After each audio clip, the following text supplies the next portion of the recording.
பிரியமானவர்களே, கர்த்தர் நல்லவர். இந்த நாள் கர்த்தர் உண்டு பண்ணின நாள். இதுல நாம் மகிழ்ந்து களி கூறுவோம். ஆண்டவராகிய இயேசு கிறிஸ்துவின் நாமத்தினால இந்த நல்ல சத்தியத்தை கேட்கும்படியாக நான் ஒவ்வொருத்தரையும் வாழ்த்தி ஆசீர்வதிக்கிறேன். கர்த்தர் ரொம்ப நல்லவர் பாருங்க. பிரியமானவர்களே, அருமையான சத்தியங்களை ஒவ்வொரு நாளும் நமக்கு போதித்து கொண்டே இருக்கிறார். பரிசுத்த ஆவியானவர் ஒவ்வொரு வார்த்தைகளையும் நமக்கு விளங்க வைத்து கொண்டே இருக்கிறார். இது கிறிஸ்துவ ஜீவியமானது ஒரு விசுவாச ஜீவியம். அப்போ அந்த விசுவாசங்கிறது நம்ம ஒவ்வொரு நாளும் கற்றுக்கொள்ள வேண்டிய விஷயம் பாருங்க. நேற்று இருந்த மாதிரி இன்னைக்கு இல்லை, இன்னைக்கு இருந்த மாதிரி நாளைக்கு இல்லை. அப்போ நம்ம ஒவ்வொரு நாளும் வார்த்தைகளின் மூலமாக விசுவாசத்தை ஒவ்வொரு நாளும் கற்றுக்கொள்ளணும், ஒவ்வொரு நாளும் பயிற்சி செய்யணும் பாருங்க. எல்லாமே அப்படியே ஒரே நாளில் நிச்சயமாக வராது. நம்ம ஒவ்வொரு நாளும் அதை ப்ராக்டிஸ் பண்ணிக்கிட்டே இருக்கணும். கிறிஸ்துவ ஜீவியத்தில் நம்ம வளர்ந்து கொண்டே தான் போகணும் பாருங்க. இன்றைக்கு ஒரு முக்கியமான வார்த்தையின் மூலம் வார்த்தையை வைத்து இன்னைக்கு நம்ம தொடங்க போகிறோம். எப்படி நம்ம இந்த பயிற்சி செய்யறது அப்படின்னு. இப்போ பாருங்க, நம்ம உடம்பு இளைக்கிறதுக்காக, நல்லா ஹெல்த்தியாக இருக்கிறதுக்காக ஜிம்முக்கு போகிறோம், வாக்கிங் போகிறோம், அநேக எக்ஸசைஸ் பண்ணுறோம், ஒரு சிலர் டயட் இருக்கிறாங்க, என்னென்னவோ செய்கிறோம். அப்போ இதெல்லாம் ஒரு லாங் ப்ராசஸ் பாருங்க. ஒவ்வொரு நாளும் தொடர்ந்து செய்து கொண்டே இருக்கும்போது நம்ம சரீரத்தில் ஒரு முன்னேற்றத்தை பார்ப்போம் பாருங்க. அதே மாதிரி தான் அது சரீர பிரகாரமான முயற்சி. இங்கே நம்ம படிக்க போகிறது ஆவி எப்பொழுதும் பரிபூர்ணமாக இருக்குது. அப்போ நம்ம ஆத்மாவில் தினமும் வேலையை செய்ய வேண்டி இருக்கு. ஆத்மாவில் தினமும் நம்ம இருதயத்தை, மனதை வார்த்தைகளால் நிரப்பி வைத்து கொள்ளணும் அப்படிங்கிற சத்தியத்தை தான் இன்றைக்கு நம்ம படிக்க போகிறோம். இன்னைக்கு சொல்லுகிற காரியங்கள் ரொம்ப முக்கியமான காரியங்கள். எதை நம்ம அறிக்கை செய்யணும், எதை நம்ம பேசணும், அதை தான் இந்த வாரமெல்லாம் நான் கான்சென்ட்ரேட் பண்ணுறேன் பாருங்க. இன்றைக்கும் கூட எபிரேயர் 5வது அதிகாரம் 14வது வசனம். எபிரேயர் 5:14. பலமான ஆகாரமானது நன்மை தீமை இன்னதென்று பயிற்சியினால் பகுத்தறியத்தக்கதாக. பலமான ஆகாரமானது நன்மை தீமை இன்னதென்று பயிற்சியினால் பகுத்தறியத்தக்கதாக. எதனால பகுத்தறிய முடியும்? பலமான ஆகாரம் இன்னதென்று பயிற்சியினால் பகுத்தறியத்தக்கதாக முயற்சி செய்யும் ஞானேந்திரியங்களை உடையவர்களாகிய பூரண வயதுள்ளவர்களுக்கே தகும். இந்த வசனமே ரொம்ப கஷ்டமா இருக்கிற மாதிரி இருக்கு. நீங்க இதை மட்டும் அண்டர்லைன் பண்ணி வச்சுக்கோங்க. பயிற்சியினால் பகுத்தறியத்தக்கதாக. இந்த 2 வார்த்தை மட்டும். ஆவிக்குரிய ஜீவியத்துல இந்த பயிற்சி நமக்கு ரொம்ப தேவையா இருக்கு. என்ன விதமான பயிற்சி?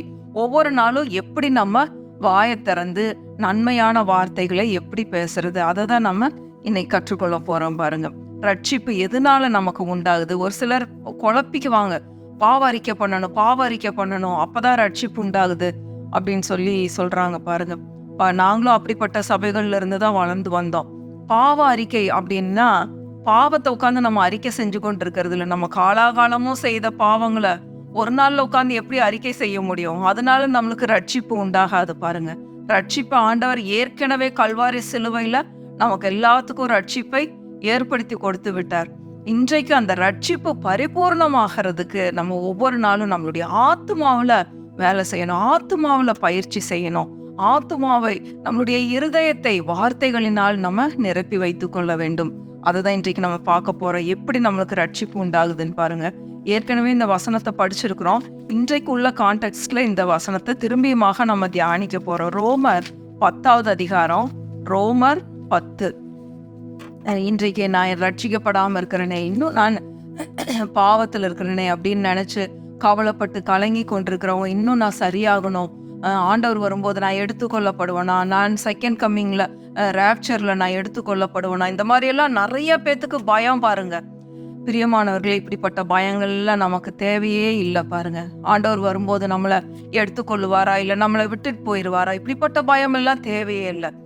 பிசாசானவனை ஒரு காலத்துல நாம் சேவித்து கொண்டிருந்தோம் பயத்துல.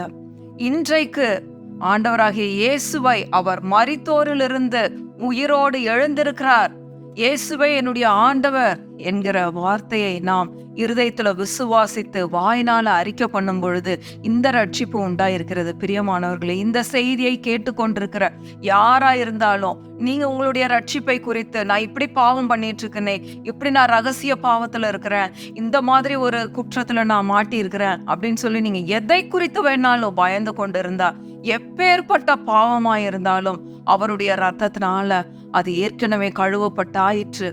ஏற்கனவே அவர் உங்களுடைய பாவங்களை எல்லாம் கழுவி அவருடைய ரத்தத்தினால உங்களை நீதிமான்களாக்கி விட்டார். இன்றைக்கு தேவை என்னன்னா, நீங்க விசுவாசித்து உங்க வாயினால இயேசுவே என்னுடைய ஆண்டவர், பிசாசும் நான் அடிமையாக்கப்பட்டிருக்கிற அந்த பாவமும் எனக்கு ஆண்டவன் இல்ல அப்படின்னு சொல்லி நீங்க வாயைத் திறந்து சொல்லும் பொழுது ரட்சிப்பு உண்டாகிறது. ஹல்லேலூயா! எவ்வளவு ஒரு அருமையான ஆண்டவன் பாருங்க. இது உங்களால் உண்டானதல்ல, இது ஆண்டவராகிய இயேசு கிறிஸ்துவினால் உண்டானது. இலவசமாய் நமக்கு கொடுக்கப்பட்டிருக்கிறது. நீங்களும் நானும் இன்றைக்கு போய் சிலுவையில மரிக்க போறதில்ல. அவர் ஏற்கனவே சிலுவையில் தன்னுடைய உயிரை கொடுத்து விட்டார், தனது ஜீவனை கொடுத்து விட்டார், தனது சொந்த ரத்தத்தை சிந்து விட்டார். பிரியமானவர்கள், இதுல நீங்க ரொம்ப கிளியரா இருக்கணும் பாருங்க. பயமோ சந்தேகமோ, அவருடைய வருகையை குறித்து பயமோ, விட்டுட்டு போயிருவாரோ, நரகத்துல தள்ளிடுவாங்களோ, இப்படிப்பட்ட பயங்களுக்கெல்லாம் நீங்க அடிமைகளாக வேண்டிய அவசியமே இல்லை. ஒரு காலத்துல பாவத்துல இருக்கும்போது நாம் அடிமைகளா இருந்தோம். இந்த நிமிஷம் கூட நீங்க எந்த பாவத்துக்கு அடிமையாய் இருந்தாலும் சரி, இன்றைக்கு இப்பொழுது இயேசுவே என்னுடைய ஆண்டவர், அந்த பாவம் என்னுடைய ஆண்டவர் இல்ல, அந்த குடி என்னுடைய ஆண்டவர் இல்ல, இயேசுவே என்னுடைய ஆண்டவர் அப்படின்னு சொல்லி நீங்க வாயை திறந்து அவரை உள்ளத்துக்குள் ஏற்றுக்கொள்ளும் பொழுது அந்த இடத்துல ரட்சிப்பு உண்டாகிறது. பிரியமானவர்களை பாருங்க, வாசிக்கிறேன் பாருங்க. ரோமர் 10வது அதிகாரம் 8, 9, 10வது வசனம் பாருங்க. இந்த வார்த்தை உனக்கு சமீபமாய் உன் வாயிலும் உன் இருதயத்திலும் இருக்கிறது என்றும் சொல்லுகிறது. இந்த வார்த்தை நாங்கள் பிரசங்கிக்கிற விசுவாசத்தின் வார்த்தைகளே, இப்பொழுது நான் பேசிக்கொண்டிருக்கிற விசுவாசத்தின் வார்த்தைகளே. 9வது வசனம், என்னவென்றால் கர்த்தராகிய இயேசுவை நீ உன் வாயினாலே அறிக்கையிட்டு. நான் சொல்லவே திரும்பவுமாக நீங்க சொல்லுங்க. நீங்க குடிச்சிருந்தாலும் பரவாயில்ல, என்ன பாவம் பண்ணி இருந்தாலும் பரவாயில்ல, கர்த்தர் நல்லவர். பிரியமானவர்களே, அவர் உங்களை அதிகமாய் நேசிக்கிறார். அதுக்காக தான் நம்ம யாரு என்னன்னு பார்க்காம, நம்மளுடைய தகுதியை பார்க்காம, நம்ம ஒவ்வொருத்தருக்காகவும் அவர் சிலுவையில தன்னுடைய உயிரை கொடுத்தார். அவருக்கே எல்லா மகிமையும் புகழும் உண்டாகட்டும். பிசாசனவன் எல்லா குருட்டாட்டங்களையும், மனதின் குருட்டாட்டங்கள் இயேசுவின் நாமத்தினால நீங்கி போகட்டும். கண்கள் திறக்கப்படட்டும், மனக்கண்கள் திறக்கப்படட்டும் இயேசுவின் நாமத்தினால. பாருங்க 9வது வசனம், என்னவென்றால் கர்த்தராகிய இயேசுவை நீ உன் வாயினாலே அறிக்கையிட்டு தேவன் அவரை மரித்தோரிலிருந்து எழுப்பினார் என்று, தேவன் அவரை மரித்தோரிலிருந்து எழுப்பினார் என்று உன் இருதயத்திலே விசுவாசித்தால் ரட்சிக்கப்படுவாய். இப்ப நீங்க விசுவாசிக்கிறீங்களா? நிச்சயமாகவே ஆண்டவராகிய இயேசு கிறிஸ்து என்னுடைய பாவங்களுக்காக அவர் சிலுவையில மரித்து எனக்காக அவர் உயிர்த்தெழுந்தார்ன்றதை விசுவாசிக்கிறீங்களா? அப்படி இருதயத்துல விசுவாசிக்கும் பொழுது அங்கு ரட்சிப்பு உண்டாகிறது. விசுவாசித்தால், இருதயத்திலே விசுவாசித்தால் ரட்சிக்கப்படுவாய். அடுத்தது பாருங்க, நீதி உண்டாக இருதயத்திலே விசுவாசிக்கப்படும், ரட்சிப்பு உண்டாக வாயினாலே அறிக்கை பண்ணப்படும். நீதி உண்டாக இருதயத்துல விசுவாசிக்கப்படும், அதுதான் அவருடைய நீதி. ரட்சிப்பு உண்டாக வாயினால அறிக்கை பண்ணப்படும். என்ன ரட்சிப்பு? இயேசுவே ஆண்டவர் அப்படிங்கிற வார்த்தையை நீங்க சொல்லி விசுவாசித்து அவரை உள்ளத்துக்குள்ள ஏற்றுக்கொள்ளும் பொழுது அங்கு ரட்சிப்பு உண்டாகுது. பாருங்க, இதுதான் அறிக்கை. பாருங்க, பாவத்தை அறிக்கை செய்யறதுனால எந்த ஒரு இது இல்லை. நீங்க இயேசுவை ஆண்டவராக ஏற்றுக்கொள்ளும் பொழுது அந்த பிசாசானவன் தள்ளப்படுகிறான். எந்த பாவத்திற்கு நீங்க அடிமைகளாக இருக்கீங்களோ அவன் வெட்கப்பட்டு ஓடியே போயிருவான். நிறைவானது வரும்போது குறைவானது ஒழிந்து போகும்.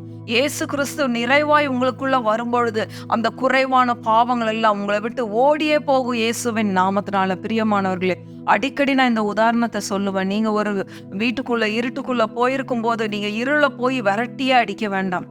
லைட்டை போட்டீங்கன்னா ஆட்டோமேட்டிக்கா அந்த ரூம்ல வெளிச்சம் வந்துடும். பாருங்க, இயேசுவே என்னுடைய ஆண்டவர்னு சொல்லும் போது எல்லா இருளும் நீங்கி போகிறது இயேசுவின் நாமத்தினால. ஏன்னா இயேசுங்கிற பெயரை சொல்லும் பொழுதே பாதாளம் எல்லாம் நடுங்கும். பாருங்க, எல்லா தரித்திரங்களும் ஒழியும், பற்றாக்குறை ஒழியும் இயேசுவின் நாமத்தினால. தரித்திரம் என்னை ஆண்டு கொள்வதில்லை, தரித்திரம் என்னுடைய ஆண்டவன் இல்லை, இயேசுவே என்னுடைய ஆண்டவர். எதை நம்ம அறிக்கை செய்யணும்? இன்றைக்கு உங்க வீடுகள்ல கடன்கள், கஷ்டங்கள், பற்றாக்குறைகள் இருக்கும் பொழுது நீங்க வீட்டுக்கு நடுவுல நின்று உங்களோட கைகளை பரத்துக்கு நேராக உயர்த்தி சொல்லுங்க, இயேசுவே என்னுடைய ஆண்டவன். இவ்வளவு நாள் இந்த கடன் என்னை ஆளுகை செய்து கொண்டு வந்தான், இனிமேல் இந்த கடன் என்னை ஆளுகை செய்ய முடியாது.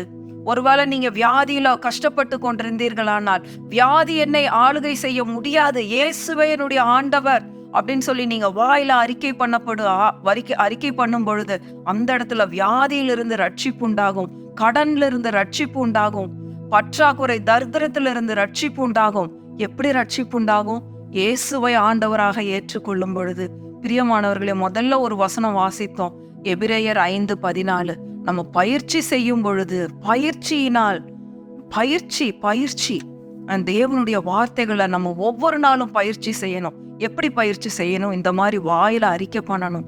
இயேசுவே என்னுடைய ஆண்டவன், குடி என்னுடைய ஆண்டவன் இல்ல, சண்டைகள் கெட்ட வார்த்தைகள் என்னுடைய ஆண்டவன் இல்ல, இயேசுவே என்னுடைய ஆண்டவர். நீங்க எவ்வளவு கெட்ட வார்த்தை பேசிட்டு இருந்தாலும் பரவாயில்ல, அந்த வார்த்தைகளுக்கு நடுவுல இயேசுவே என்னுடைய ஆண்டவர் நீங்க சொல்லுங்க. இயேசு அந்த இடத்துல வந்து உங்களுடைய வாயை அவர் பரிசுத்தமாக்குகிற தேவனாயிருக்கிறார். அவருடைய வல்லமை உங்களை எல்லா விதமான பாவங்கள், கஷ்டங்கள், அழுக்குகள் எல்லாவற்றிலிருந்து உங்களை நிச்சயமாகவே நீதிமான்களாக மாற்றும். பிரியமானவர்களே, இப்படிதான் ரட்சிப்பு உண்டாயிருக்கு. ஒருவேளை இன்னும் நீங்க டவுட்டா இருந்தா என்னுடைய நம்பருக்கு நீங்க தயவு செய்து கால் பண்ணுங்க. அந்த கமெண்ட் செக்ஷன்ல நீங்க உங்க கமெண்ட்டை நீங்க எழுதுங்க. இல்ல யாராவது கையில உங்க போனை கொடுத்து அவங்க கிட்ட நீங்க எழுத சொல்லுங்க. இல்லைன்னா எனக்கு கால் பண்ணுங்க. என்ன டவுட்னாலும் கேளுங்க. ஆண்டவர் ரொம்ப நல்லவர். யாரும் சந்தேகத்திலையும் குழப்பத்திலையும் இருக்கிறது, பாவத்தின் பிடியில இருக்கிறது, சமாதானம் இல்லாம இருக்கிறது ஆண்டவருக்கு பிரியமே இல்லை. பிரியமானவர்களே, ரொம்ப அருமையான ஆண்டவர் பாருங்க. கடைசி இந்த வசனத்தை வாசிப்போம். இந்த எபேசியர் 2வது அதிகாரம் 5வது வசனம் பாருங்க. 4-5 வாசிக்கிறேன். தேவனோ இரக்கத்தில் ஐஸ்வர்யம் உள்ளவராய் நம்மில் அன்பு கூர்ந்த தம்முடைய மிகுந்த அன்பினாலதான் இந்த ரட்சிப்பு நம்மளுக்கு கொடுத்திருக்காரு. அடுத்தது பாருங்க, 5வது வசனம். அக்கிரமங்களில் மரித்தவர்களாயிருந்த நம்மை கிறிஸ்துவுடனே கூட உயிர்ப்பித்தார். அவரோடு கூட உயிர்ப்பித்திருக்கிறார். கிருபையினாலே ரட்சிக்கப்பட்டீர்கள். இது கிருபையினால நம்ம ரட்சிக்கப்பட்டிருக்கிறோம். பாருங்க, உன்னதங்கள்ல அவரோடு உட்கார வைத்திருக்கிறார். 7வது 8வது வசனத்தெல்லாம் படிச்சீங்கன்னா 8வது வசனம் பாருங்க. கிருபையினாலே விசுவாசத்தை கொண்டு ரட்சிக்கப்பட்டீர்கள். இது உங்களால் உண்டானதல்ல, இது தேவனுடைய ஈவு. பிரியமானவர்கள், இந்த ரட்சிப்பு இலவசமாய் உங்களுக்கு ஈவாய் கொடுக்கப்பட்டிருக்கு. எனக்கு ஈவாய் கொடுக்கப்பட்டிருக்கு. இது இல்லாம நீங்க கலங்கி தவித்து கண்ணீர் விட்டு கொண்டிருக்க வேண்டாம். பாவம் மட்டும் இல்ல, வியாதி ஆனாலும் சரி, கடனா இருந்தாலும் சரி, கஷ்டங்கள், சண்டைகள், குழப்பங்கள், வாழ்க்கையின் எந்த பிரச்சனையா இருந்தாலும் பரவாயில்ல, இயேசுவின் நாமத்தினால இன்றைக்கு உங்கள் குடும்பங்களின் மீது ஒரு விடுதலையை பேசுகிறேன். ஆண்டவராகிய இயேசு கிறிஸ்துவை நீங்க விசுவாசிக்கும் பொழுது, இயேசுவே ஆண்டவர் என்று உங்கள் வாயினால் அறிக்கை பண்ணும் பொழுது நிச்சயமாகவே உங்களுக்கு ரட்சிப்பு உண்டாகுது. இயேசுவே ஆண்டவர்னு உடனே சொல்லுங்க. அவரை இருதயத்துக்குள்ள அவரை தேவன் மரித்தோரிலிருந்து எழுப்பினார் என்று நீங்கள் விசுவாசிக்கும் பொழுது உங்களுக்கு ரட்சிப்பு உண்டாகும். சந்தோஷம், சமாதானம் உண்டாகும். இரவுல நல்லா தூங்குவீங்க.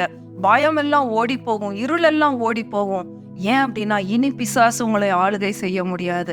இயேசுவே ஆண்டவர். பிரியமானவர்களே, கர்த்தர் தாமே இந்த வார்த்தைகளின் மூலமாக மகிமைப்படுவாராக. இந்த இலவசமாய் ஆண்டவர் நம்மளுக்கு கொடுத்த ரட்சிப்பை இன்றே பெற்றுக்கொள்ளுங்கள். இன்றே ரட்சிப்பின் நாள், இன்றே ரட்சண்ய நாள். கர்த்தர் நல்லவர், அவரை துதியுங்கள், அவர் கிருபை என்றும் உள்ளது. ஆமென், ஆமென், ஆமென்.